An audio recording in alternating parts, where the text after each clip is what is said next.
Hello, welcome, and guten tag. My name is Ali Hassan. I'm an actor, a comedian, and I'm the host of CBC's Canada Reads. And I'm delighted to be part of this digital celebration of literature from all around the world. Now, every year, thousands of book lovers and vendors gather together in Frankfurt, Germany. Now, this year, instead of coming together physically, we are gathering virtually to celebrate these authors and illustrators and publishers that make up our literary landscape.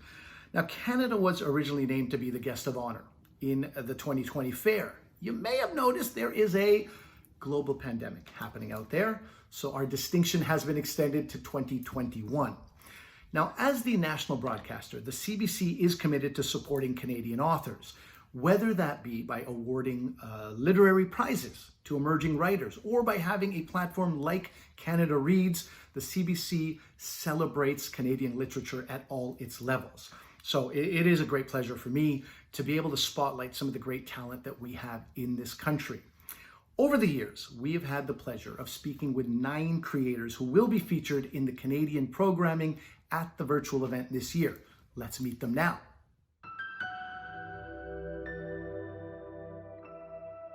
Hi, my name is Catherine Hernandez, and I am the author of Scarborough. Scarborough follows the lives of 3 children over the course of a school year in the lower income neighborhood of Kingston Galloway in the Scarborough area. And we watch them survive tragedy and become close friends and navigate the difficult terrain of poverty and the changing decisions of people in offices far, far away that have no actual connection to a particular community. I believe that anti-oppression and decolonization has to actually be the beginning of learning in order to be an artist. Because of the structures that are given to us by white supremacy, it's really important for us to shake the yoke of that first in order for us to have our true selves come forward. This kind of liberation is intertwined between allies and racialized folks. In racialized cultures, we would say it's like our ancestors are speaking to us and telling us how to communicate to the people around us in this particular physical realm. If we were to adopt that sort of decolonized language, it means that we're giving us all a chance to be able to really connect to what the universe has to tell us. What excites me about being part of this CanLit community is the fact that I feel like almost like I'm in this parallel universe because I was a playwright. The reach of your work is so much wider. It's so weird is to be going on the TTC and seeing somebody actually reading my book. That is still boggling my mind.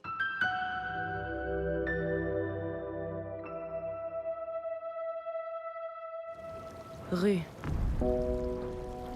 In Vietnamese, it means lullaby. In French, a small stream. In Wing and Thin's life, it also means a flow of tears, blood, money. Her family flees violence in Vietnam. They find refuge in Quebec, but the past seeps into the present. She will always live in 2 worlds, there and here, then and now. Rue is her story.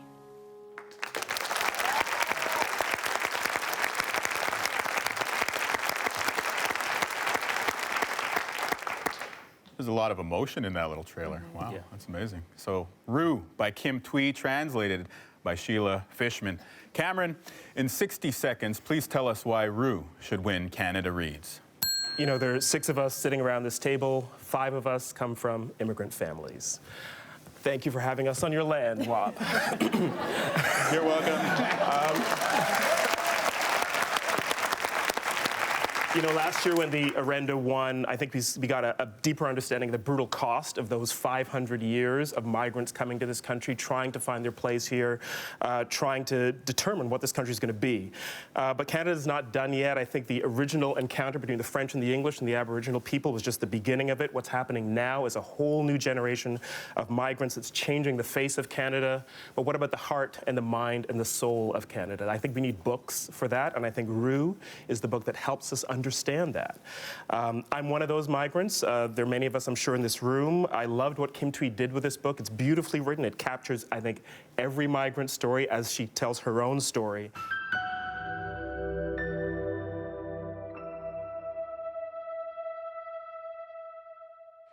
Our next book comes from a Calgary native who has already won the Giller Prize in 2011. If she wins tonight, Esi Edugyan will have every author's dream.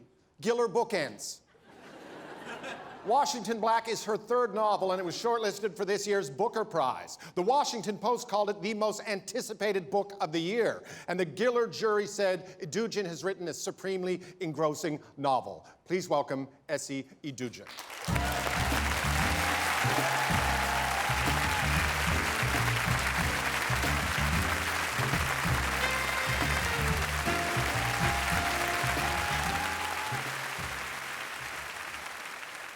My novel, Washington Black, explores the life of a gifted boy born in bondage who makes his way into worlds he could never have imagined. I wanted to write a story about science and friendship, about the human capacity for wonder, and how fragile that wonder can be. What I found surprised me. The story of a boy complicated by love and friendship, slowly learning to ask, what is true freedom? It's a book about the varieties of freedom, love of the natural world, and what it means to be a fully realized human being and to live a full, rich life.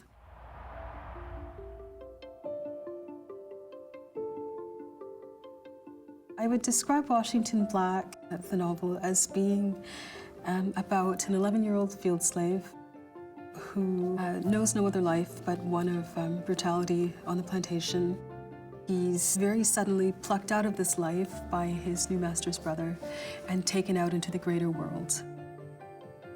It's being removed from this life that he can begin to construct a sense of identity, to have an understanding of, just the fullness of his humanity. That's really the big takeaway. I had somebody approach me recently, and she said it really felt like I was reading a 19th century novel, but that there was somebody like me as a protagonist. So that was huge for me. Or I did for many years have a certain restlessness. I spent years kind of roaming around Europe. What that brought home to me was that I'm very Canadian through and through. And even if I sometimes feel restless or disconnected, this is my home.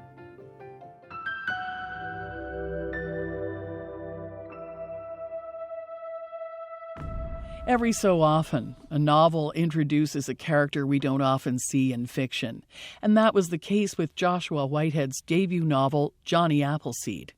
Johnny is a young man who is two-spirit. He's left his Cree community to live in the city, and he's trying to figure out love and sex and where he belongs. Things often get messy, but there's something so endearing about Johnny. Joshua reflects on how much of his own experience he brought to the character of Johnny Appleseed. For me, Johnny is the better parts of me, all hyperbolized. And from that kind of just became this shiny, glittered, and dazzling, I guess, little figure of light for myself. But despite this sort of swagger and confidence, Johnny was subjected to shaming and teasing and bullying as a kid. And he says, man up was the mantra of my childhood. This happened when he lived on the reserve. What kind of stigma does Johnny Appleseed grow up with? Yeah, I think Johnny Appleseed just kind of grows up with the stigma of having to kind of perform as hyper-masculine, which I think we see a lot of right now, at least I am seeing within my home communities, of just like, having to kind of man up to kind of return to traditions, which are sometimes gendered, of like this kind of warrior-esque idea versus kind of this like the berry picker, right? So for me, at least right now, what I'm seeing in terms of sexual trauma in Indigenous communities brought upon by things like residential schools, it's always this idea of silence, this idea of like being macho or being super hyper masculine. So Johnny is dealing with that. But how I wanted to kind of rearrange that is within the Cree language, or Nehiyawian again, instead of having our language is not divided by masculine or feminine as a lot of Western languages are, but by animate or inanimate objects. So some within the animate vein, we have things such as like people, obviously, are animals, but we also have things that we imbue with spirits, like river, rocks, the earth itself. So it's interesting for me to see like what things are animated and what things are inanimate. And I was really interested in writing Johnny. I'm like, okay, if we can animate our pain, is that something we can make love to? I definitely think, like, as an Indigenous person and as a queer person, like, I don't have the ability to disassociate my body from the writing. So in a sense, everything's kind of a bio story where it's fiction, but it's also super entwined with my body too. So I wanted to be frank about the body, to be unabashed about it, to kind of remove this stigma, the shame around the body, and to kind of bring a sense of ownership over it. And a lot of Indigenous folks do this, where we think of the body as the land itself. So when I'm making space for and loving and worshiping the body, at the same time, I think I'm doing the same, giving that same type of attitude, or that same type of love to the land too.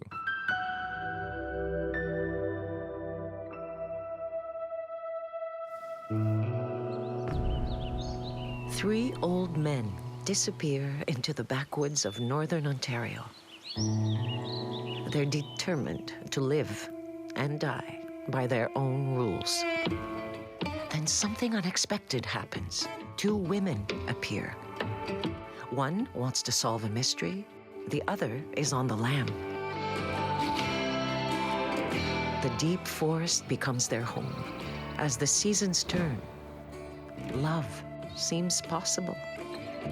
But will death be patient?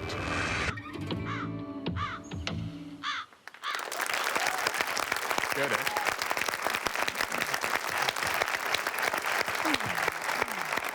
I love the read that the actor gave in that trailer, like the way her voice just bubbled up there.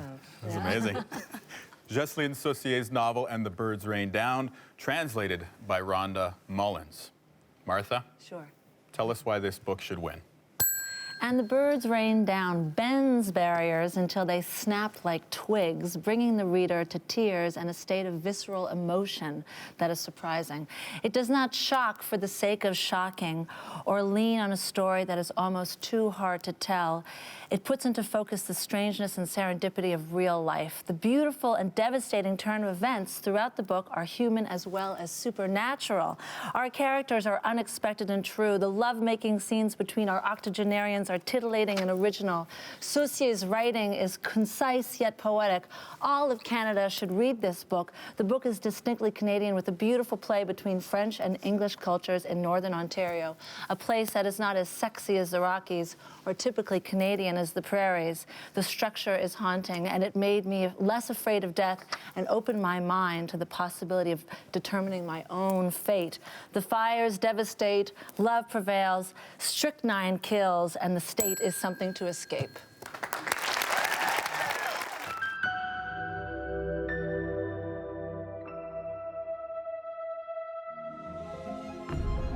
I think for both the sisters in the book, their idea of what it would take to be fulfilled changes and evolves.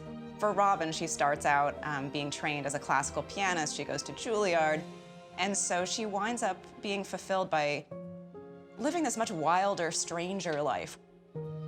Lark, who tells the story, she begins her kind of college career by falling in love with film.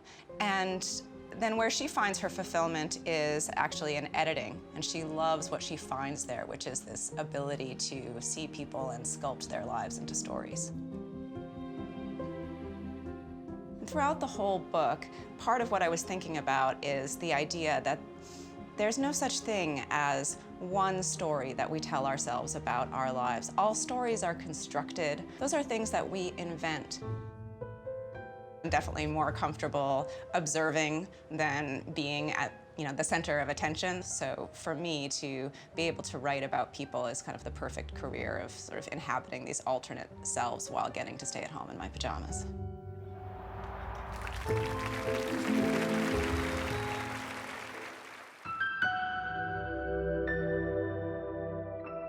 People might say that it's not appropriate for young minds to be reading this and taking it in. What do you say to that? I think there's a kind of a loaded question too. I think that part of it is that we need to start building a foundation when they're younger, so that by the time that they get to junior high and high school, that they have that foundation to build on, that they're ready to deal with more sensitive and difficult subject matter. These books are not books that should be brought into the elementary school classroom. They're for high school. They're for later years, middle years. Why is it important for you to have these books being taught in schools? Why is it important for Indigenous and non-Indigenous kids to learn these, as you say, difficult histories and difficult truths? That's where we're going to create change. I mean, the whole thing about reconciliation is that it's not just reconciliation; it's truth and reconciliation. So, I mean, these books are the truth part. The reason why I think it's so important is for Indigenous kids, we want them to grow up and to be empowered to tell their own stories going forward, so that we have a younger generation, and more of our writers and artists are empowered to tell these stories of truth. I mean, and on the non-Indigenous side, what we want to have happen is that for non-Indigenous Canadians to take the burden of reconciliation off our shoulders and to make it a collaborative move towards healing. That happens through story. It happens through, if I don't know, I read a book. We have a conversation about it. I learn from you. When I've done that, then I can tell someone else what I've known, what I've learned. And that is what reconciliation looks like to me. And so we want this to be a more collaborative process. We want people to understand their role in that process. Books are one of the most powerful tools in that process, learning and educating and engaging and generating empathy for the history of this country and what happened because of it. Well, thank you so much for your time today. You're welcome. Thanks for having me. Let's go buy some books. Let's do it.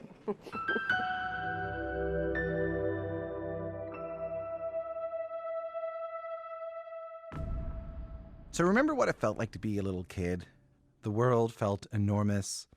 You couldn't reach doorknobs. Stairs felt like mountains. You'd climb them up with sort of two hands at a time. When you jumped on your parents, it felt like you were kind of going across giants. There's a new book for kids that captures that sort of feeling on paper. It's called Small in the City. It follows a young kid in a big, bustling city. And the kid has all this advice on places to hide and stay warm, secret little nooks and crannies, especially when you're little. But you're not really clear on who this kid is talking to until the very end. Sydney Smith is the author of Small in the City. Sydney's with me in studio. Hi, Sydney. Hi, Tom. Nice to see you. How's it going? Great. Thanks for having me. So you're an award-winning illustrator of children's book. This is the first book, though, that you've written and illustrated? Yeah, that's true. It's been a bit of a time just 12 years of saying I was going to do this, and 15 books, and just saying I'll get around to it, and finally it's happened. What made you pull the trigger? I think it just felt right. It takes me a long time to get to that place. I have confidence issues or imposter syndrome or whatever holds me back, but eventually I'll get there, and I got there last year when I wrote this book. It is. I don't know how much to give away or how much you want to give away or anything like that.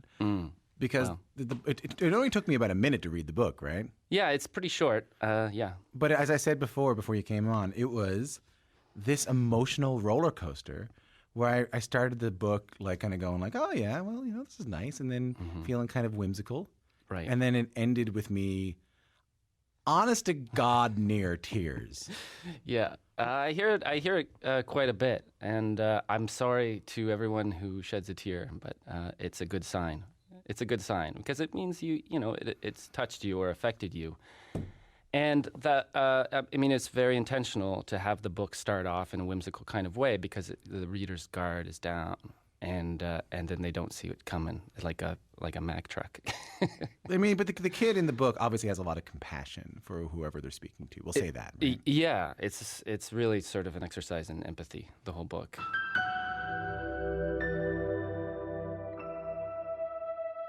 Hi, I'm Guillaume Perreault. I'm the illustrator of Sleep Sheep. First I want to thank Carolyn, which wrote such a wonderful book. And most importantly, I want to thank you guys, which voted for us. And it's such a wonderful thing to see so many children, and maybe adults too, reading our beautiful books made in Canada all over the place. So I'm really proud to be doing what I'm doing right now, which is creating beautiful stories and illustration for us, for you, for me, for everyone. And I hope we can see each other very soon. Stay strong, peace, and keep reading. Bye-bye.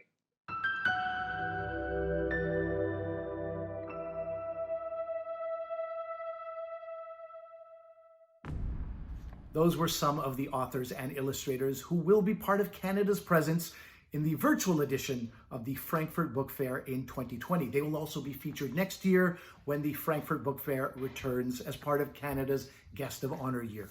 I'm Ali Hassan. If you'd like to know more about Canadian books and authors, please visit cbcbooks.ca. Thank you and Dankeschön.